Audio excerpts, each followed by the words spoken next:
এবং আমি আমার বক্তব্যের শুরুতে 52 শহীদদেরকে স্মরণ করে শুরু করেছি।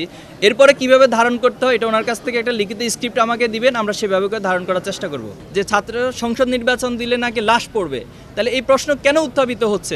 এটা আপনাদের উচিত সেখানকার বিসিকে জিজ্ঞেস করা। টঙ্গীতে যে ঘটনা ঘটেছে সেখানে মূলত তার ক্লাসমেট ছিল এবং তাদের একটা গ্যাং ছিল, কিশোরদের একটা গ্যাং ছিল, প্রায় 6-7 জনের গ্রুপ, এবং তাদের মধ্য থেকে কয়েকজন ছাত্র দলের সাথে সম্পৃক্ত ছিল। মূলত তার বন্ধু তাকে মেসেজ দিয়েছে যে আসো আমরা একটু চা খাই, এই কথা বলে তাকে নিয়ে গিয়ে তাকে সেখানে বেদড়ক, অর্থাৎ এখানে বাঁশপট্টি আছে তামিল মিল্লাত কামিল মাদ্রাসার গেটের ঠিক অপোজিটে। তো সেখানে তাকে অনেকক্ষণ মারধর করে এবং তাকে বিগত সময়ে যে কুয়েটের বিষয়ে ছাত্রদল বা এই সংক্রান্ত সে কেন পোস্ট দিয়েছে এই বিষয়গুলো প্রশ্ন করেছে এবং একটা পর্যায়ে তাকে ছুরিকাঘাত দিয়ে আহত করেছে, যেটা আমরা দেখেছি গণমাধ্যমে, সে রক্তাক্ত হয়েছে। পরবর্তী তার চিৎকার শুনে পার্শ্ববর্তী কিছু পথচারী তাকে সেখান থেকে উদ্ধার করে এবং তার সাথে সেখানে তার বন্ধু মামুন, যে ছাত্রদল কর্মী, আমরা অনেকগুলো ডকুমেন্টস পেয়েছি এবং তাকেও গ্রেপ্তার ধরে রাখতে সক্ষম হয় এবং থানায় গিয়ে তার বিরুদ্ধে মামলা করা হয়। তো এটি মূলত সেখানকার ঘটনা ছিল। আচ্ছা, ধারণটা কিভাবে করতে হয় এটা ওনার কাছ থেকে আগে আমাকে ব্যাখ্যা জানতে হবে কিভাবে ধারণ করতে হয়।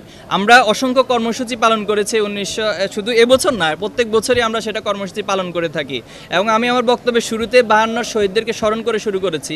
এরপরে কিভাবে ধারণ করতে হয় এটা ওনার কাছ থেকে একটা লিখিত স্ক্রিপ্ট আমাকে দিবেন, আমরা সেভাবে করে ধারণ করার চেষ্টা করব। প্রথমত হচ্ছে জুলাই স্পিরিটটা হলো ঐক্যবদ্ধ একটা সম্মিলিত প্রয়াসের যে চিন্তা চেতনা, তারই একটা বহিঃপ্রকাশ ছিল জুলাই অভ্যুত্থান।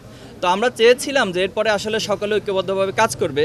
আপনারা লক্ষ্য করেছেন জুলাই অভ্যুত্থানের পরবর্তী ছাত্র শিবির তার প্রত্যেকটা মুভগুলো ছাত্র বান্ধব এবং সেবামূলক কার্যক্রম নিয়ে অগ্রসর হচ্ছে এবং সাধারণ শিক্ষার্থীদের সাইকোলজি বোঝার জন্য এবং তাদের পালস বোঝার জন্য আমরা প্রত্যেকটা ক্যাম্পাসে যাচ্ছি এবং সেখানে আস্ক শিবির, নো শিবির অথবা মিট দ্য বিলিয়ন্স, আমরা এর মধ্য দিয়ে শিক্ষার্থীদের পালসগুলো বোঝার চেষ্টা করছি এবং তারা যা চায় বাংলাদেশ ছাত্র রাজনীতির জন্য যে গুণগত পরিবর্তন হয় সেভাবে আমরা কাজ করে যাওয়ার জন্য চেষ্টা করছিলাম। কিন্তু আমাদের বন্ধু প্রতিম, তারা আমাদেরকে প্রতিপক্ষ শব্দ ব্যবহার করে, আমরা বন্ধু প্রতিম শব্দটি খুব সচেতনভাবে ব্যবহার করে বলছি। ওনারা এই একই কর্মসূচি না নিয়ে ওনারা হচ্ছে শোডাউন, আগের স্টাইলে মিছিল মিটিং অথবা হল দখল, সিট দখল, এই ধারার মধ্যে যাচ্ছিলেন। এই কারণে শিক্ষার্থীরা ওনাদেরকে অনেকটা প্রত্যাখ্যান করছে। তো এই কষ্টটা ওনারা শিক্ষার্থীদের উপর না উঠাতে পেরে অনেকটা আমাদের ছাত্র শিবিরের উপর সেই কষ্ট এবং ক্ষোভটা ওনারা উঠাতে গিয়ে মূলত এই বিরোধের জায়গাটা তৈরি হয়েছে। আমরা শুরু থেকে ওনাদের সাথে নয়াপল্টন অফিসে গিয়ে বসেছিলাম। তো এরপরেও অনেকবার আমরা ওনাদেরকে ইনভাইট করেছি, আসুন আমরা একটু বসি, কীভাবে ছাত্র রাজনীতির গুণগত পরিবর্তন আমরা করতে পারি, কিন্তু ওনারা আমাদের কোনো আহ্বানেই সাড়া দেন না। তো এই পরিস্থিতিতে আসলে দায়টা কাকে দিবেন এটা আপনারাই ঠিক করবেন। আমরা ঢাকা বিশ্ববিদ্যালয়ের মসজিদে দোয়া অনুষ্ঠান আয়োজন করেছি এবং প্রত্যেকটি ক্যাম্পাসে দোয়া অনুষ্ঠান আয়োজন করেছি এবং ভাষা শহীদদের কবর জিয়ারত করেছি। আমরা মনে করি ইসলামিক মূল্যবোধের জায়গায় ভাষা শহীদদের জন্য এটি সবচেয়ে উত্তম কর্মসূচি এবং আমরা সেটাই করার চেষ্টা করেছি এবং আমাদের অসংখ্য শাখাগুলোতে আলোচনা সভা থেকে শুরু করে বিভিন্ন প্রতিযোগিতা সকল কিছু আমরা আয়োজন করেছি। সেটা তো আমরা বারবারই বলে আসছি যে যেটা হবে সেবামূলক কর্মসূচি, যেটা হবে শিক্ষা বান্ধব এবং সেখানে ছাত্ররা ভবিষ্যৎ বাংলাদেশ কীভাবে পরিচালিত হবে, কীভাবে বাংলাদেশ পলিসি মেকিং করবে, সে ডিবেট হবে, সেই পলিসি মেকিংয়ের জন্য তারা অংশগ্রহণ করবে। আমরা এমন একটা ছাত্র রাজনীতি চাই এবং সেখানে কোনো আধিপত্য থাকবে না, সেখানে কারো উপর কোনো আদর্শ চাপিয়ে দেওয়া থাকবে না এবং সেখানে জোর করে কারো কর্মসূচি নিয়ে যাওয়া, এরপরে হচ্ছে না গেলে তার উপরে টর্চার করা, এ ধরনের অস্ত্রের কোনো রাজনীতি আমরা চাই না।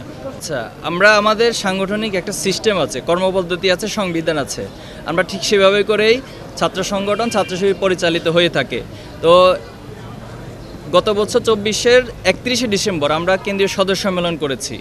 এরপরে 11 দিনের মাথায় আমরা 132টি শাখার সবগুলো আমরা শাখারই সেট আপ সম্পন্ন হয়েছি।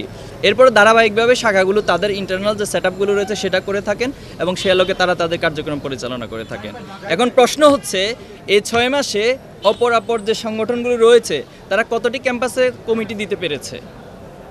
তো তারাই যদি আবার যে অভিযোগগুলো করেন সেটা যদি আবার আপনারা আমাদের কাছে রিপ্লেস করেন তাহলে এই কম্পারিজন এটা তো ইনসাফ হলো না, এটা একটা বেইনসাফি প্রশ্ন হলো। যেহেতু ফ্যাসিবাদের বিলোপ হয়েছে, এখন ছাত্রসংঘ নির্বাচনের মাধ্যমে ছাত্ররা, শিক্ষার্থীরা তাদের প্রকৃত প্রতিনিধি নির্বাচন করবেন, এটাই খুব স্বাভাবিক। কিন্তু আমরা দেখছি যে আমাদের বন্ধু প্রতিম সংগঠন তারাই নির্বাচন চায় না। কেন চায় না? তারা বলছে এখানে সংস্কার প্রয়োজন। এরপর হচ্ছে আমরা জাহাঙ্গীরনগর বিশ্ববিদ্যালয়ে দেখেছিলাম যে ওনারা একটা ডেটও ঘোষণা করছে সম্ভাব্য তফসিল ঘোষণার জন্য, কিন্তু পরবর্তীতে সেখানকার ভিসি তিনি বললেন যে ছাত্র সংসদ নির্বাচন দিলে নাকি লাশ পড়বে। তাহলে এই প্রশ্ন কেন উত্থাপিত হচ্ছে? এটা আপনাদের উচিত সেখানকার ভিসিকে জিজ্ঞেস করা, এবং কাদের কারণে এই লাশ পড়ার রাজনীতি আবার ফিরে আসার সম্ভাবনা তৈরি হচ্ছে তাদেরকে আপনারা মুখোমুখি করা দরকার। আমরা খুব স্পষ্টভাবে বলছি যে ছাত্র সংসদ নির্বাচন দ্রুত হওয়া দরকার, এবং এটার মাধ্যমে শিক্ষার্থীরা তাদের প্রকৃত প্রতিনিধি পাবে, এবং যেই প্রতিনিধির দায়বদ্ধতা সকল শিক্ষার্থীদের কাছে থাকবে। এটা কোনো জায়গায় সমস্যা হয়নি, আমাদের জায়গা থেকে কোনো জায়গায় সমস্যা হয়নি। আমাদের বন্ধুর প্রতিম ছাত্র সংগঠনের কোথায় সমস্যা হয়েছে এটা ওনাদেরকে জিজ্ঞেস করবেন। আমরা শুরুতেও বলেছি, এখনও বলছি যে জাতির স্বার্থে এবং দেশের স্বার্থে, শিক্ষার স্বার্থে, ছাত্র রাজনীতির স্বার্থে আমরা যে কারোর সাথে ঐক্য করতে প্রস্তুত আছি, বসতে প্রস্তুত আছি, এবং আলাপ আলোচনা করতে প্রস্তুত আছি।